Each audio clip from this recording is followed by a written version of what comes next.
Hoy nos toca que ver la investigación sociológica. Para hablar de la investigación sociológica necesitamos primero hacer un poco de reflexión sobre los desafíos que tiene la sociología.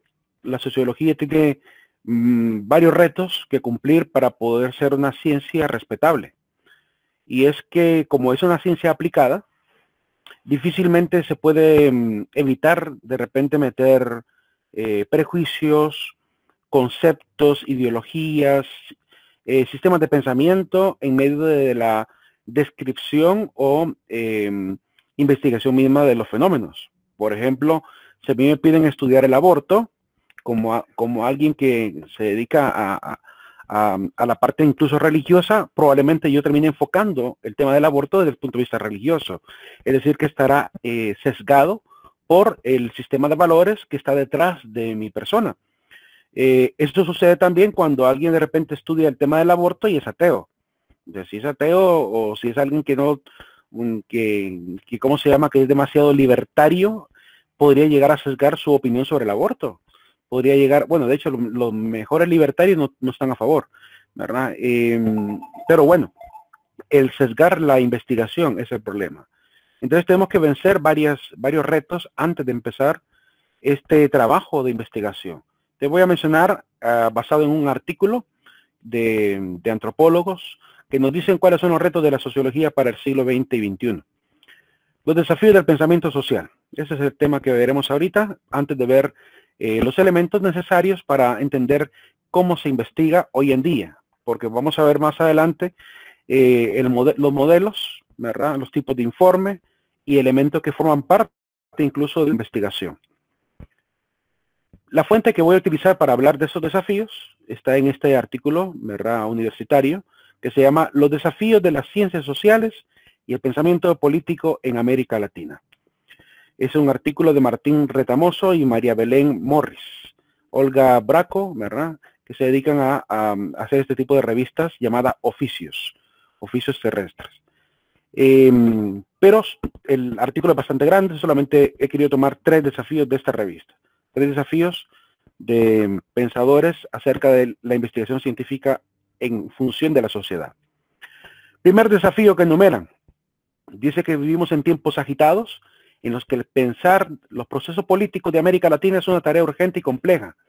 Tiempos inquietantes en los que la pretendida independencia y la neutralidad valorativa del conocimiento político, de la política y de las políticas o de la invisibilización de las luchas por los fundamentos políticos del conocimiento, bajo supuestos universales incuestionables, parece ser tan insostenible como extendida. Se están refiriendo a que en medio del querer representar, describir los fenómenos sociales, pues ahorita estamos en tiempos bastante susceptibles, donde todo el mundo se siente atraído por una u otra ideología. Veamos el problema de Honduras, ¿verdad? Si quisiéramos analizar el problema del año 2009, que fue el golpe de Estado, 2017, que fue el intento de reelección, bueno, el logro de reelección de Juan Orlando, si analizáramos estos problemas sociales que ocurrieron en Honduras, pues depende del partido político a que yo pertenezca, podría haber un sesgo también. Entonces no habría neutralidad valorativa del fenómeno. Porque si yo soy del Partido Libre o Partido Liberal o incluso del anticorrupción y intento ver el problema, diría yo, pues un gran problema social, ¿verdad? Pero para los que son parte del Partido Nacional fue una victoria electoral. Es decir, que para ellos el 2017 fue un año de victoria electoral, que se pudo ver el poder del Partido Nacional. Entonces, quienes estudian los fenómenos tendrán que aprender a luchar contra estas ideologías si realmente quieren hacer una visión clara, imparcial, ¿verdad?, objetiva de los fenómenos. Por lo cual, el primer desafío es adquirir esta independencia, la capacidad de poder juzgar los fenómenos sin tener se puede decir, este sentimiento visceral por una ideología particular. Por esa razón les platicaba que yo como docente pues decidí no votar por ningún partido ni tampoco dedicarme a seguir ninguna ideología política en particular. Trato de ser lo más objetivo que puedo en mis criterios y formas de pensamiento. Y decidí no cumplir con mi deber ciudadano de votar porque sabía que al intentar tratar de elegir a alguno de los candidatos, y más si en algún momento yo llegara a mostrar afinidad política con un candidato, correría el riesgo de perder la objetividad al momento de analizar los fenómenos sociales cuando me tocan en clases de historia, clases de filosofía o sociología. Por lo cual he decidido dejar de cumplir con mi derecho ciudadano y deber ciudadano, ¿verdad? Y privarme de ello para poder tener un panorama más amplio, ¿verdad? Y no sentir tampoco el compromiso ni con mi familia, ni con ningún personaje, ¿verdad? En particular. Y sin evento, como les decía, doy una opinión sobre un candidato, será para mí la opinión probablemente más objetiva que yo pueda dar, con el criterio más claro que pueda establecer, con verdaderos argumentos, con fuentes y con una opinión lo más objetiva que se pueda. Porque se requiere al menos en la parte académica tener esa libertad. La mayoría de sociólogos, los buenos sociólogos, no están sesgados por ninguna ideología, están afuera como observadores, como un tercer observador del fenómeno social. No están en el conflicto del yo por tú, ¿verdad? Sino que están como un tercer observador entre el yo y el tú, observando sus relaciones y tratando de dar una opinión. Esos son los mejores sociólogos, los que no están ligados a ningún partido político ni a ningún sistema de gobierno. Segundo desafío, las fuentes sesgadas. Dice la revista, tiempos controversiales en los que el gesto intelectual de posicionarse sobre las relaciones de poder con impoluta omnisciencia y con rasero normativo anima a muchas de las empresas de investigación de izquierda y de derecha, porque aunque no lo sabía, hay empresas que se dedican a la investigación supuestamente estadística, pero están sesgadas por la izquierda y derecha también, que pretenden dar cuenta de la realidad, entre comillas, tal cual es, y medir la cercanía, o más bien la lejanía, de los procesos latinoamericanos con respecto a ciertos ideales que son presentados como incuestionables indicadores de desarrollo y civilidad. En este sentido, están hablando de las famosas encuestadoras. Por ejemplo, la Sid Gallup, que es muy famosa en Honduras para mostrar las supuestas preferencias políticas, ¿verdad? Se ha utilizado muchísimo como escudo para sostener un partido político, ayudar a un partido político. Pero a ciencia cierta vemos que no es tan objetiva. Y lo sabemos porque hemos vivido el proceso electoral y sabemos lo que realmente ocurrió en este país. Sabíamos perfectamente cómo iba la tendencia, por ejemplo, electoral del año 2016. Sabíamos quién era virtualmente el ganador. Y a pesar de ello, ¿verdad? La jugada maestra que hicieron por largas de supuesto daño del sistema electoral, demostró un cambio rotundo que ningún investigador serio, ningún experto en matemáticas o estadística podría llegar a darle legalidad. Es decir, que fue un golpe de bajo el hecho de ir el candidato que iba virtualmente como ganador un 5% por encima de Juan Orlando Hernández, que en este caso era Salvador Narrala, como él iba ganando la elección por un 5% de diferencia, y de pronto después del gran problema salió ganando el otro candidato, ¿verdad? Por creo que más de un 5%. Entonces, esa vuelta y ese giro drástico de datos, los que saben de estadística saben que no puede ocurrir así nomás, ¿verdad? Y más cuando iban más de 40% de encuestas escrutadas por la ley de grandes números, ¿verdad? Sabiendo que eran llegadas de cuentas aleatorias de votos, tendría que haber mostrado una tendencia que en cierto momento iba a ser irreversible. Sin embargo, le dieron completamente vuelta a pesar de toda la previsión, ¿verdad? Estadística, científica, se puede decir, alrededor del problema electoral. Entonces, esa situación de encuestadoras que presentan supuestas preferencias a ciertos candidatos, a veces mienten también. Son compradas, están pagadas. Así que no podemos creer que todas las encuestadoras, ¿verdad?, están completamente libres de sesgo. Entonces, tenemos otro reto como investigadores de la sociedad, aprender a separar, ¿verdad?, los criterios de incluso las encuestadoras, porque normalmente están a veces plegadas a beneficiar a un candidato, ¿verdad? Y ese es el gran problema. Quiero comentarles algo que yo pude darme cuenta de manera muy cercana a la localidad donde yo vivo, y de una persona que fue encargada supuestamente para levantar un censo de vivienda, de sistema de vida, de pobreza del lugar. Y esta persona, en vez de irse a encuestar persona por persona, como se hace en un censo, que va de familia en familia, le tocaba aquí investigar la zona creo que de San Marcos, Ocotepeque.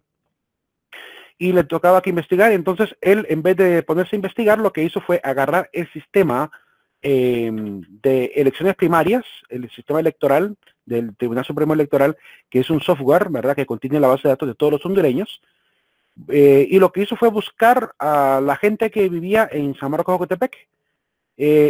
Por ejemplo, decía él, bueno, voy a agarrar a todos los que son de apellido Lara. Y voy a poner a este Lara, escogía unos 7 personas Lara, aunque no fueran parientes, de San Marcos, y los ponía a que eran supuestamente familiares, para llenar las encuestas desde casa sin tener que ir a preguntarle a las casas de los ciudadanos y poder ganarse los 3,000 pesitos que le iban a pagar por sus 100 encuestas. Es decir, tenía que llenar 100 encuestas de censo, pero prefirió llenarlas con un sistema electoral sin enlazar correctamente a los ciudadanos e inventándose los datos de supuestos tipos de vivienda. Y se supone que ese estudio que estaban levantando era para poder saber realmente cómo estaba la situación de pobreza en el país. ¿Cómo podemos confiar en ese tipo de personas? ¿Cómo podemos fiar de los censos que supuestamente levanta el gobierno incluso? Si la gente que está ligada a estos activistas de gobierno, ¿verdad? Están plegados a un sistema de corrupción y de mentira y de falsedad, que lo único que les interesa es el billete. Entonces es difícil tener realmente criterios, ¿verdad? Fundamentos reales, objetivos de lo que está sucediendo a nivel de la economía, de la situación social del país, si están jugando de esa manera. Entonces, ese es el gran problema que tenemos en Honduras, que los datos no suelen reflejar la realidad hondureña. Si lo hicieran, pues no habría sido tan absurdo el incremento que hubo de 21 lugares por encima de desarrollo humano, como lo presentaron en el año 2016. El gobierno de Honduras del año 2015 al 2016 creo que subió alrededor de 21 lugares en índice de desarrollo humano, lo que es algo absurdo, porque la mayoría de gobiernos solamente suben 1 o 2 lugares o bajan 1 o 2 lugares, pero Honduras supuestamente logró el milagro de subir 21 lugares y lo hicieron en el año 2016. ¿Por qué? Porque para el 2017 iban a caer la nueva presidencia, por lo cual tenían que levantar el sesgo, tenían que levantar la fama del gobierno en el año 2016 ante los organismos internacionales para que si se reelegía no se fueran a oponer. Entonces, lo que hicieron fue maquillar completamente los datos. Entonces, cuando uno mira los informes del Programa Nacional de las Naciones Unidas para el Desarrollo, uno se da cuenta cómo está desesgado esa parte. Uno dice, bueno, Honduras ha ido subiendo, bajando 1 o 2 lugares, pero ocurrió el milagro de 21 lugares por encima en el año 2016. Qué casualidad que en ese año se logró el milagro que ni siquiera Singapur ha logrado en menos de 40 años. Singapur logró llegar, quizás subir a unos 21 o 30 lugares de desarrollo humano, pero lo logró después del año 60 hasta el año 2000. Es decir, estamos hablando de 40 años de lucha para poder lograr un cambio drástico de desarrollo como ese. Pero en Honduras lo logró en un año, ¿verdad? Esa es la gran desgracia de nuestro país. Los datos están manipulados para beneficiar a la clase política.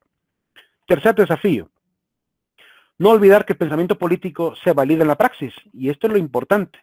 No podemos validar solamente la parte numérica, tenemos que valorar la parte real. Preguntarle a la gente, al hondureño de a pie, cómo está viviendo, si su sistema de vida alcanza, si hay calidad de vida, si hay oportunidades.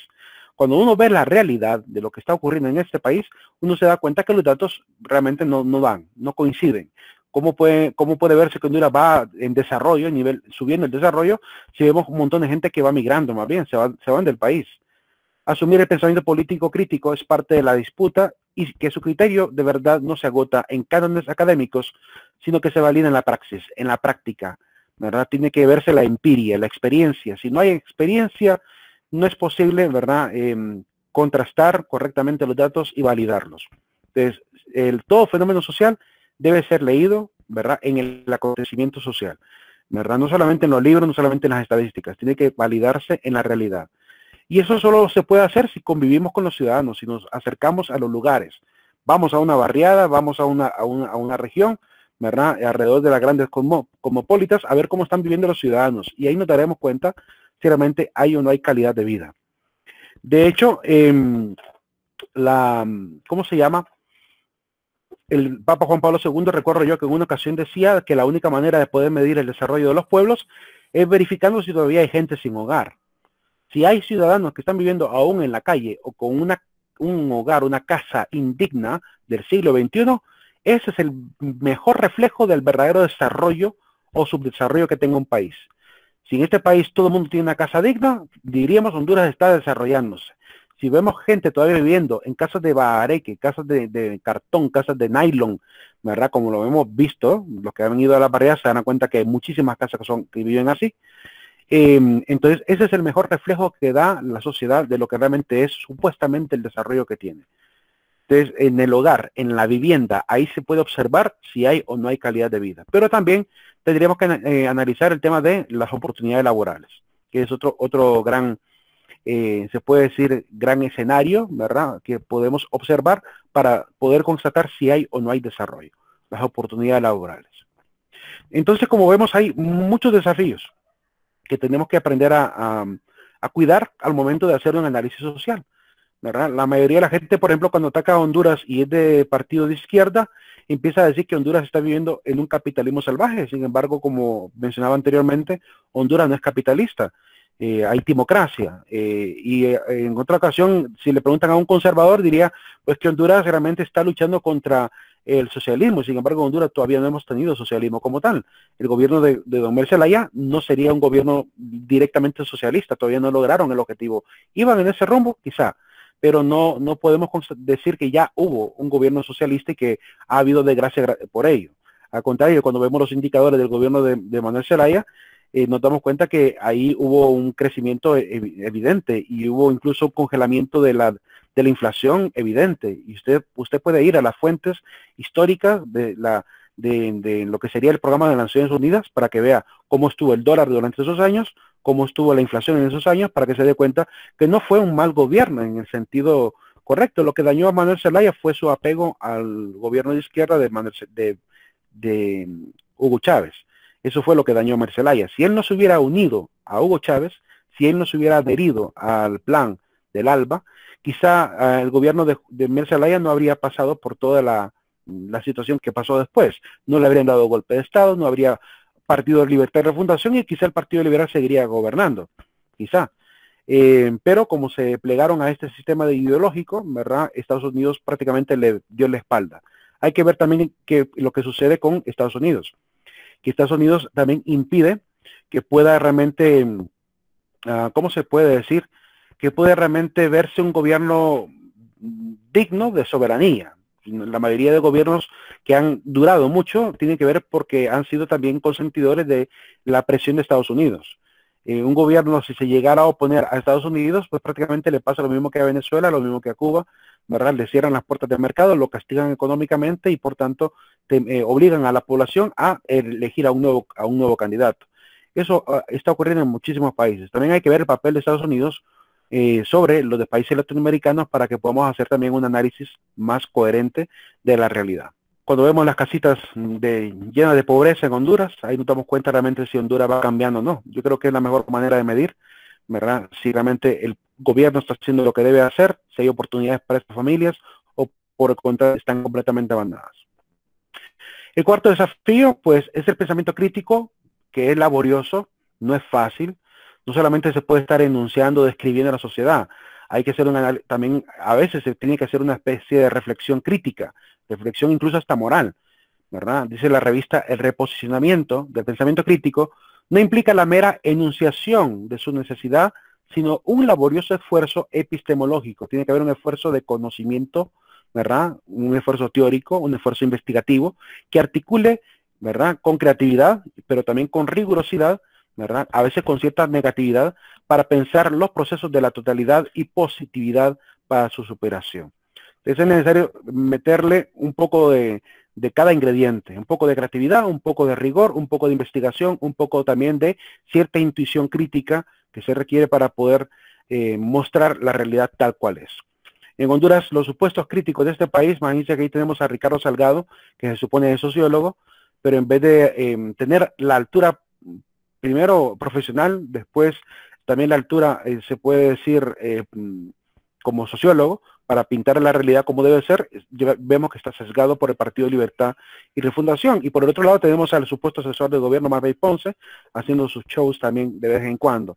Con este tipo de supuestos personajes que salen a la palestra pública a dar su supuesta opinión, entre comillas, académica o profesional acerca del acontecer social, pues estamos perdidos en Honduras. No tenemos realmente un horizonte, ni tenemos tampoco un panorama claro de lo que puede pasar si la mayoría de supuestos profesionales que llegan a los medios de comunicación, que se supone a dar luces a la población, ¿verdad? Terminan haciendo este tipo de zafarranchos, de shows, ¿verdad? Maltratándose a través de los medios de comunicación. Entonces, es bien difícil en Honduras, ¿verdad? Tenemos demasiada inmadurez todavía, incluso a nivel de los supuestos profesionales que están ligados a los gobiernos o a los partidos políticos. Y por esa razón no se les toma en serio. Por esa razón, los verdaderos intelectuales que están ligados a la academia, los docentes de una universidad, los que están ligados a investigaciones de empresas, no les tomamos en serio. ¿Por qué? Porque no realmente se convierten en un peón nada más, en un peón para divertir al pueblo y para que la gente termine generando memes. Pero para que genere opinión crítica, bien difícil realmente lograr eso. Necesitamos verdaderos profesionales que salgan a dar su opinión, como debe ser, ¿verdad? Algunos no podemos por demasiada carga, por trabajo, ¿verdad? Por dedicación, pero otros que pudieran, de repente deberían salir a dar su opinión más clara. Ahorita por el tema de la pandemia ya hemos podido ver, por ejemplo, a gente del colegio médico saliendo a dar su opinión independientemente del gobierno, porque si la gente que está ligada al gobierno termina haciendo, pues dando datos que no son, ¿verdad? Hablando de una irrealidad, prácticamente engañando al pueblo de lo que supuestamente se está haciendo. No hay nada mejor que los verdaderos profesionales que están ligados al problema social, como la pandemia, a dar una opinión más clara. Y así es como nos hemos dado cuenta, cuando la gente se toma el atrevimiento de hablar respecto a la realidad, ¿verdad? Independientemente del papel de gobierno. Necesitamos más gente así. Gente que salga de manera independiente a los canales de televisión, a los medios de comunicación, a dar y vertir opiniones más críticas acerca del acontecer, para que realmente la ciudadanía esté despierta y se dé cuenta realmente de lo que tenemos que empezar a reflexionar para luego empezar a pensar en acciones, en qué se puede hacer para cambiar este sistema de país.